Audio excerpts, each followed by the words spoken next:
This video will be discussing sample deposition done as a part of the Arizona State University Materials Science and Engineering Characterization Lab.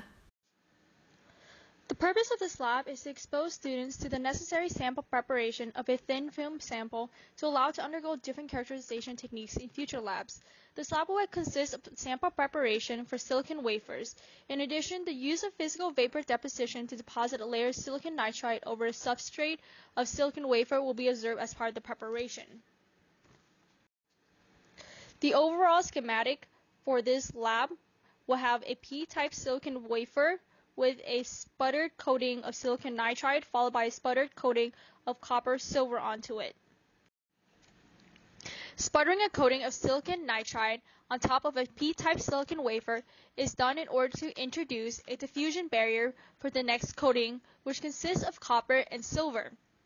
By coating the P-type silicon wafer, this introduces the benefits of lowering bulk resistivity and improving strength of a material. It is expected for copper to segregate to the top and encapsulate the silver layer.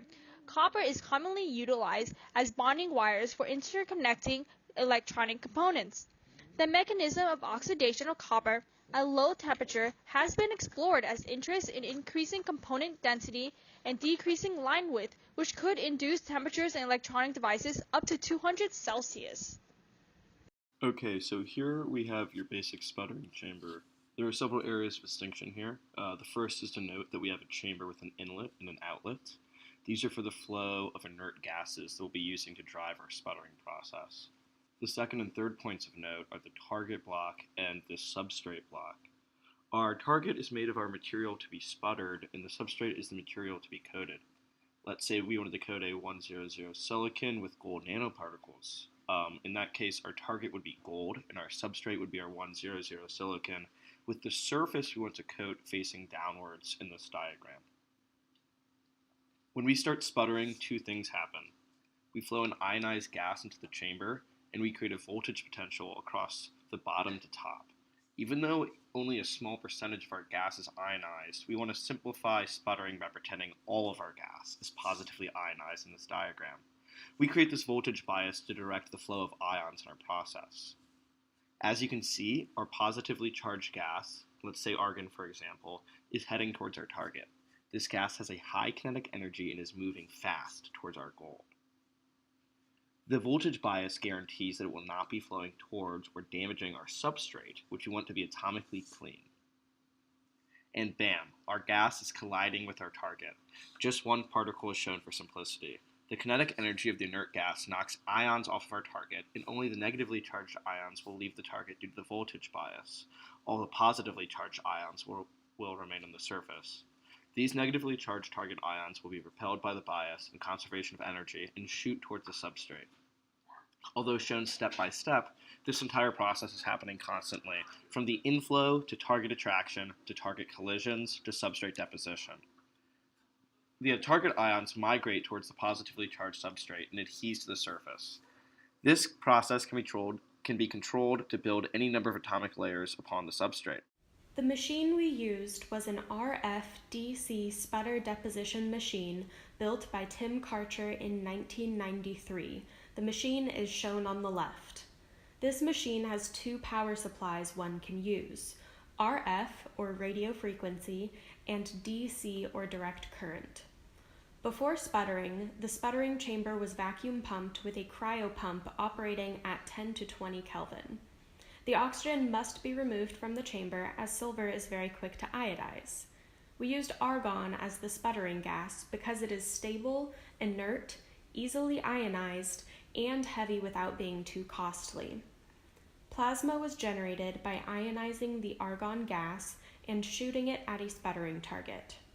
The pathway of the ionized argon gas is controlled by a circular magnet which produces a magnetic field.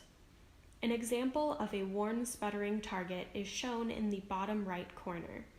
Eventually, the targets become unusable due to this wear from higher plasma density hitting certain regions of the target. Once the machine was prepared, we used a silicon nitride target to deposit an initial film onto our wafer. Through the window, we could see a purple glow from the plasma, which is pictured on the left. Then, we co-deposited, or deposited at the same time, both silver and copper using two separate targets. The copper sputtering used radio frequency, and the silver sputtering used direct current. The presence of silver created an additional blue glow, which is pictured on the right. As mentioned earlier, the copper and silver will be deposited by sputtering onto the substrate. The goal is to have two separate layers, one of silver and one of copper, with a copper oxide layer on top to encapsulate the silver. So, why are we co-depositing them? Why not deposit them individually? The answer is simple. Depositing them individually means that there will be a distinct rough interface between the two.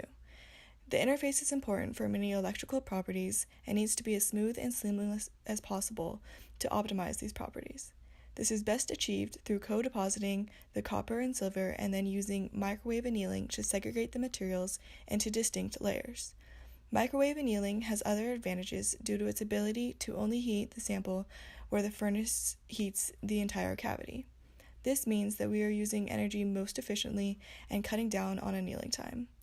Of course, another advantage to co-depositing is that it shortens the sputtering time, as you're only doing one layer instead of two, and also reducing the cost of sputtering. After deposition, you'll most likely need to characterize the thin film. You may need to analyze the thin film's surface roughness, composition, and thickness. Using different microscopy techniques, you can examine the surface roughness. You'll be able to get some qualitative information by examining the sample under a basic optical microscope.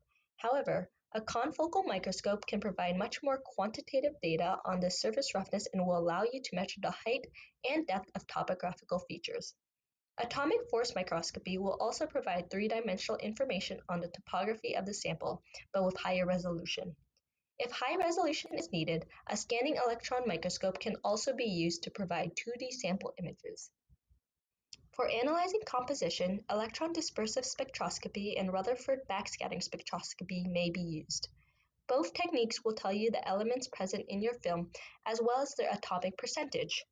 RBS, however, provides much more information on depth profiling. This may be useful if you want to examine multiple film layers, such as the copper and silver layers you will produce after annealing the thin film previously discussed. RBS is also good for determining the overall thickness of a thin film. Using X-ray photoelectron spectroscopy, you can get more information on the chemical bonding states of the elements on the surface of your film. XPS is also able to detect smaller element contaminants that other techniques can miss. If information on the thin film's crystal structure is needed, X-ray diffraction may be used. Because thin films have common applications in electrical components, you may need to test them for various electrical properties. This can be done by conducting Hall effect measurements or 4-point probe measurements. For more information on these additional topics, search ASU MSE on YouTube. Thank you for watching.